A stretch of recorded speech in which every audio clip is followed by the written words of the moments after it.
स्वागत है साथियों जीवन की चर्चा में। मेरे पास गीता माता गांधी जी की जीवन की चर्चा में गीता माता या गांधी जी को हम क्यों लाते हैं, एक दो प्रश्न आए। मेरी एक किताब है, हमारी एक किताब है संयुक्त रूप से डॉक्टर आलोकनाथ पांडे जी के साथ, लौटें गांधी की ओर। मेरा ये मानना है गांधी की ओर लौटने का मतलब हम अपने जीवन की ओर लौट रहे हैं।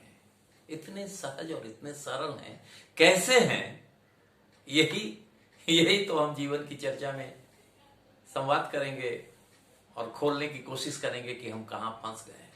जी, गीता माता में वो कहते हैं कि मेरे गुरु, प्रत्यक्ष रूप से जो मेरे गुरु रहे वो श्रीमद् भगवत गीता है। मैं उनको माता की तरह मानता हूं और जब कहीं फंस जाता हूं, किसी भी दुविधा में, कंफ्यूजन जोन में चला जाता हूं, तो गीता माता के पास जाता हूं। जैसे माता अपने शरण में ले लेती है, वैसे ही मुझे गीता माता अपने शरण में ले लेती हैं और उस कंफ्यूजन को दूर कर देती हैं, जीवन का हल दे देती हैं।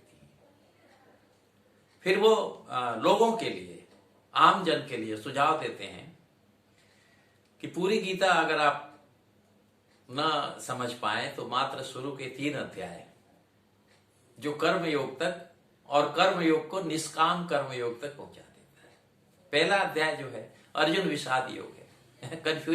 कंफ्यूजन से ही जीवन में तमाम बाधाएं, तमाम परेशानियां या जितनी भी दिक्कतें हैं वो कंफ्यूजन से है।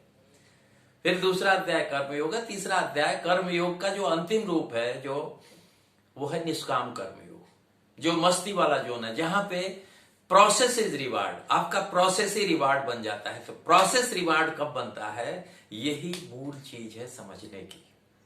क्योंकि तमस, राजस और सात्विक का भी जो शिखर है वो क्या है, निष्काम कर्मयोग। लोग पूछते हैं, प्रश्न भी आते हैं कि क्या ये संभव है निष्काम कर्मयोग। क्योंकि आदमी कोई भी काम तब करेगा जब उसमें कोई उम्मीद रखेगा, हाँ, कि ऐसा करूंगा तो ये मिलेगा। और एक अवस्था ये आती है जो गांधी जी जहां पहुंचाना चाहते हैं या जहां पहुंचे हुए हैं, जहां पे तमाम योगी जन पहुंचे हुए हैं, काम उनके सामने आता है, हाँ, और वो ऐसे करते हैं कि ये सबसे बड़ी मेरी जिम्मेदारी है, इससे क्या मिलना है वो नहीं सोचते हैं। लेकिन ये तब होता है जब प्रोसेस इज रिवार्ड की अवस्था आ जाती है, निष्काम कर्मयोग सध जाता है। चरखा बुद्ध रहे गांधी जी 3 घंटे, 4 घंटे, 5 घंटे। महादेव देसाई की डायरी को पढ़ना जरूरी है, तब समझ में आता है कि 1917 से लेकर 1942 तक 25 वर्षों तक साए की तरह उनके साथ रहे। तो गांधी जी की चर्चा हम बीच में इसलिए लाते हैं कि जीवन की चर्चा हो रही है तो जीवन की समझ सहज ढंग से बन जाए, उसमें गांधी बहुत कारगर है।